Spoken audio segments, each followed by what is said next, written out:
Orang yang benci kepada, tidak suka kepada ketentuan Allah, dia amalnya mulai awal sampai akhir akan dilebur, tidak ada, kosong.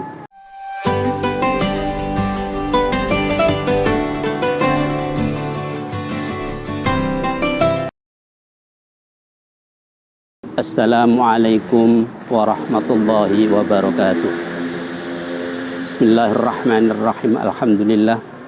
Wassalatu wassalamu ala rasulillah Sayyidina Muhammad ibn Abdillah wa ala alihi wa sahbihi mawala.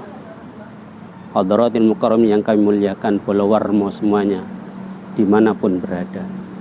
Alhamdulillah wa syukurillah, pada waktu ini, pada detik ini kita bisa bertemu kembali. Maka dari itu akan saya sampaikan tentang apa itu takdir dari Allah. Kita tahu di dalam pelajaran ilmu tauhid, ilmu kalam, bahwa kita wajib iman kepada Allah, wajib iman kepada malaikatnya Allah, wajib iman kepada nabi-nabinya Allah, dan termasuk lagi adalah wajib iman dengan qada qadarnya Allah, ketentuan Allah, yang mana ketentuan Allah ini sudah ditentukan, yang pasti terjadi, yang ketentuannya itu waktu zaman azali sebelum makhluk ini diciptakan. Maka dari itu ketika ketentuan Allah berlaku, kita harus rela, kita harus sabar. Syekh Abu Hasan Asy-Syadzili berkata, khaslatun wahidatun tukhbitul a'mal wala yatanabbahu katsirun minan nas wa hiya sukhtul abdi ala qadaillah.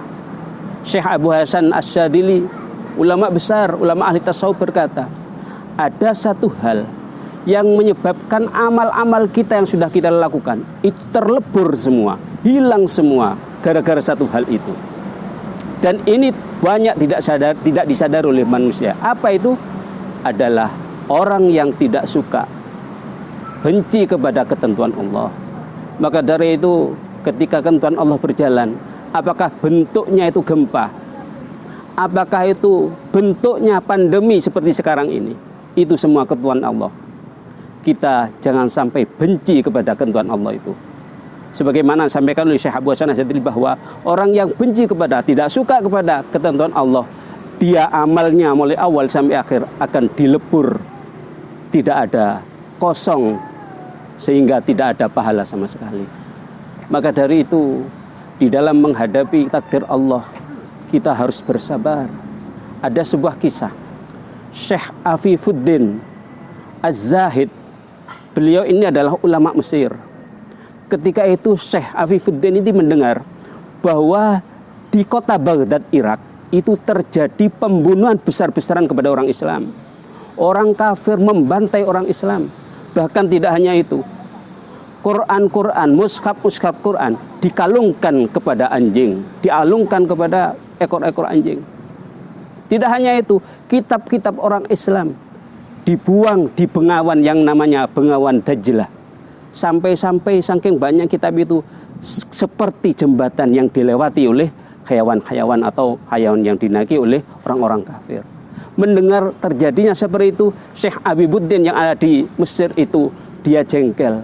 Dia mempertanyakan kepada Allah, menentang ketentuan Allah. Bagaimana ya Allah, di kota Baghdad itu ada anak kecil yang tidak punya dosa sama sekali. Kenapa kok terjadi seperti itu? Dia dalam hatinya kecamuk seperti itu, seakan-akan menentang ketentuan Allah. Apa yang terjadi? Ternyata ketika beliau, Syekh Afifuddin itu tidur, bermimpi bertemu orang lelaki. Orang lelaki ini membawa sebuah buku.